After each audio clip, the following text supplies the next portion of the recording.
नमस्कार मित्रांनो, स्वादयोग रेसिपीमध्ये आज आपण बनवणार आहोत एकदम स्वादिष्ट, सुगंधी आणि मऊसर असा मँगो शिरा.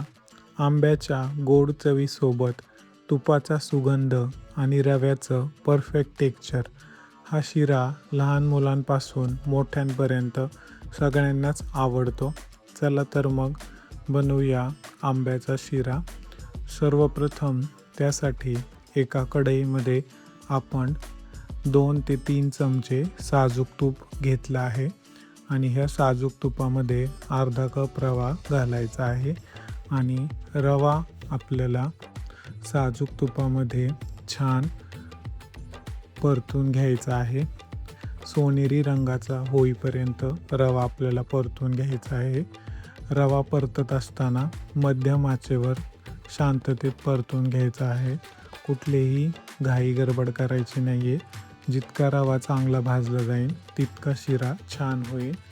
आता याच्यामध्ये आपल्याला अर्धा कप चिरलेला आंबा घालायचा आहे आणि हे सगळं आपल्याला रव्यामध्ये व्यवस्थित मिक्स करून घ्यायचं आहे. रव्याला सोबत आंबा भाजत असताना थोडंसं मॅश करायचं आहे, जेणेकरून आंब्याचा जो सुगंध आहे तो आपल्या रव्यामध्ये उतरेल आणि आपला शिरा हा खूप पातळही होणार नाही. त्यानंतर याच्यामध्ये आपल्याला 1.5 कप इतकं गरम दूध घालायचं आहे आणि त्याला व्यवस्थित असं मिक्स करायचं आहे. कुठल्याही गुठळ्या शिऱ्यामध्ये ठेवायचं नाही आहे. एकसंध असं आपल्याला फिरवत राहायचं आहे आणि इथे 5 ते 6 मिनटानंतर आपला जो रवा आहे तो घट्ट झाला आहे आणि संपूर्ण दूध जे आहे त्याने शोषून घेतलं आहे. एकदम मऊ टेक्स्चर आपल्या रव्याला आला आहे. तर आता याला झाकण ठेवून 10 मिनटे आपण वाफवून घेणार आहे. वाफवून घेतल्यामुळं काय होणार आहे, रव्यामधला जो पाण्याचा अंश आहे तो पूर्णपणे निघून जाणार आहे, म्हणजे आपला रवा जो आहे तो सुटसुटीत होईल.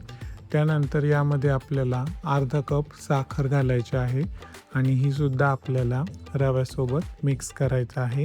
शिरा करत असताना एक गोष्ट नेहमी लक्षात ठेवायची, सगळ्या गोष्टी ज्या आहेत त्या समप्रमाणात घ्यायच्या.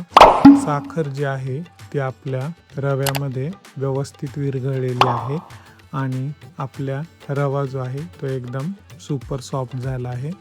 फ्लेवरसाठी याच्यामध्ये थोडीशी विलायची पूड आणि ड्रायफ्रूटने याला घातले आहे. ड्रायफ्रूट आणि इलायची पूड शिऱ्यामध्ये व्यवस्थित मिक्स करून घ्यायचे आणि इथं आपला सुपर सॉफ्ट मऊ लुसलुशीत आंब्याचा शिरा तयार आहे. एकाच घासामध्ये आपल्या जिभेवरती विरघळून जाईल असा हा शिरा अगदी 10 मिनटात बनतो. पाहुणे असू द्या किंवा काहीतरी गोड खाण्याची इच्छा झाली तर हा शिरा तुम्ही झटपट बनवू शकता आणि खाऊ शकता. तर याआधी तुम्ही आंब्यापासून कोणकोणते पदार्थ बनवले आहेत ते मला कमेंट बॉक्समध्ये नक्की सांगा. व्हिडिओ जर आवडला असेल तर चॅनलला लाईक, शेअर, सबस्क्राईब करा. पुन्हा एकदा भेटूया नवीन रेसिपीसोबत.